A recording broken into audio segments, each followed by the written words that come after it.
Hello everyone. Today we are going to see the external features of the thoracic vertebrae. Now we know that the thoracic vertebrae, they are the 12 in number and they forms a part of the vertebral column. When we see the vertebral column from the side, they forms a ventral concave curvature. Okay, so thoracic vertebrae, they are 12 in number. Okay, now out of this 12, there are the second to 8, they are the typical one because they share the same external feature. Remaining the first 9, 10, 11 and 12, they are the atypical vertebrae because they have some different features from the typical vertebrae. Now the first we will see the external feature of the typical vertebrae. Now we saw the vertebrae, the main part of the vertebrae we can see first. There is a body and this one is a vertebral arch. Now the body and between the vertebrae there is a vertebral foramen. Now which are the parts of the vertebrae? That is the pedicles. Okay, there are the transverse process, there are the lamina, this one is a superior articular facet, here is the inferior articular facet and this one is a spinous process. They are the common features of the all vertebrae. Now which are the different portion, which are the different thing of this all features? Now the first, the body. This one is the body of the typical thoracic vertebrae. Now we can see that the body of the typical thoracic vertebrae, that is a heart shape.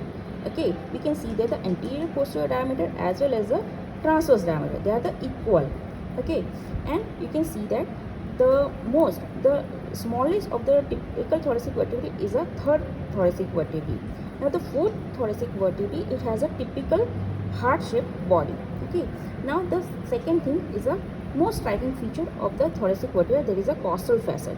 Now this costal facet, which is the presence of the facet over the body as well as a transverse process. This is a striking feature of the thoracic vertebrae. Now you can see on the both side of the body, that is the one side, is the other side. You can see on the both side there is a two facets are present. Okay, there is a upper one is a that is near to the upper border of the body and lower one is a near to the lower border of the body. Okay, we can see that the upper one, which is near to the upper border of the body, that is larger in compared to the lower one. Okay, now this upper one is articulate with the head of the corresponding rib and the lower one is articulate with the next rib. Okay, so that is a most striking feature of the thoracic vertebra, which is absent over the cervical as well as the lumbar vertebrae. The costal facets are absent over the lumbar and the cervical vertebrae. They is only present over the thoracic vertebrae. Now you can see that now the second point, second feature is the vertebral foramen. This is your vertebral foramen. Now you can see the vertebral foramen is a circular. Okay, the vertebral foramen, that is a circular. There is a because the spinal cord has no enlargement here in the thoracic portion, so it is almost circular. You can see the pedicles. The pedicle is a connecting portion between the body as well as the lamina. So this one is a pedicle which is directed backward, and when we goes from above to downward, the pedicle become thicker and thicker. Okay, so now the above the pedicle, you can see the superior vertebral notch is present here. Here is a superior vertebral notch. You can see that the superior vertebral notch is shallow. Okay, so here is the inferior vertebral notch. Inferior vertebral notch is a deeper in compared to the superior one. So they transmit the corresponding spinal nerves. Okay, now so this is about the vertebral foramen. Now comes to the lamina. Here you can see that is a lamina. Lamina is a thick and the broad portion and it's overlaid from above downward.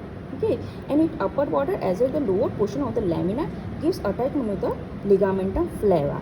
So this is about the lamina. Now comes to the transverse process. This one is a transverse process. You can see the transverse process is a thick and it is a longer. Okay, so it has a anterior portion and it has a posterior portion. You can see this one is the anterior portion and the posterior portion. Now again the one most striking feature of the anterior surface, you can see the facet just near to the tip. This facet gives articulation with the tubercle of the corresponding rib. Okay, now you can see this one is a flat facet. Near the upper portion, upper part of the thoracic vertebra, this facet is almost concave. You can see here, you can see the concave facet. Okay, when we trace the facet from above downward, the facet become flattened. So we can differentiate the upper thoracic, typical thoracic and the lower typical thoracic with the help of the concavity of the facet over the transverse process. Now this transverse process, medial to this transverse process, this portion, it comes in relation of the neck of the corresponding ring, and it gives attachment of the costotransverse ligament. The lower border of the transverse process, it gives attachment with the costotransverse ligament which attach to the upper border of the neck strip. Okay, so this is about the transverse process. This one is the posterior surface of the transverse process, and this posterior surface of the transverse process gives the attachment of the so many muscle of the extension compartment of the back. Okay, so that is about the transverse process.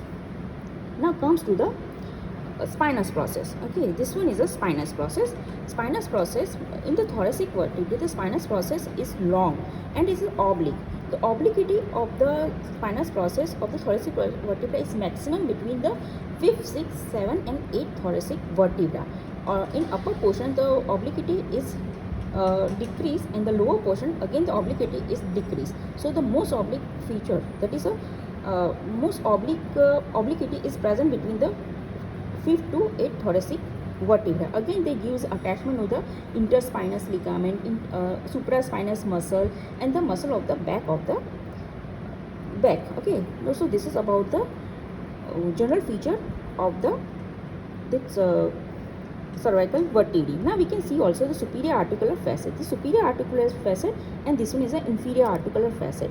Now the superior articular facet, it is almost directed backward, and this inferior articular facet articulate with the corresponding superior articular facet, and they give they forms a facet joint which give the free rotatory movement. So this is about the all about the this typical typical thoracic vertebrae. Now comes to the atypical thoracic vertebrae. The atypical thoracic vertebrae, they are the first, 9, 10, 11 and the 12. Now which are the striking feature we differentiate this vertebrae from the typical. Now first see the first thoracic vertebrae. Now we can see that if we compare this typical one and the atypical first thoracic vertebrae, it is not look same, because it is this first thoracic vertebrae, it look like a cervical one first.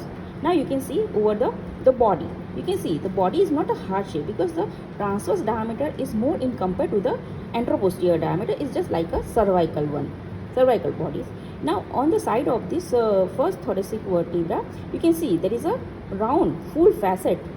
Upper facet is a full facet for the articulation of the head of the first rib, and the lower has a demi facet. Okay, the lower one has a demi facet for the articulation of the second rib.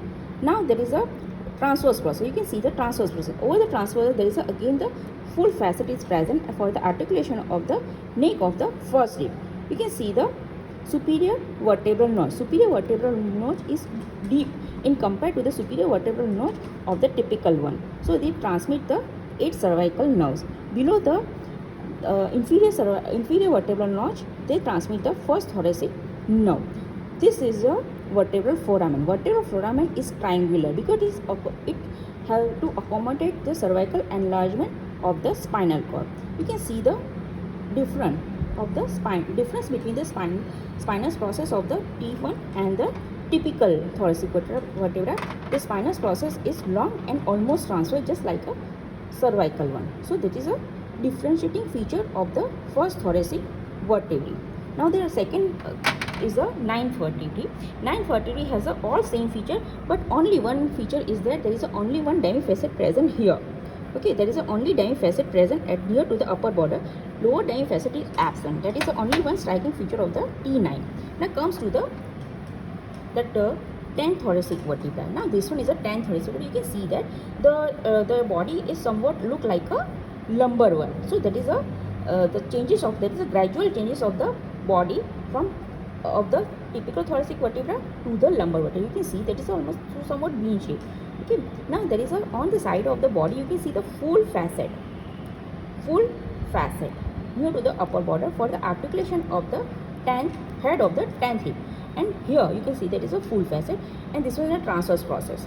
Over the transverse process, again there is a costal facet is present, which gives articulation to the tubercle of the 10th rib. So that is a striking feature of the 10th. There is a full facet near to the upper border as well as the one facet over the transverse process, and again the demifacet is absent near to the lower border. That is a striking feature of the 10th rib.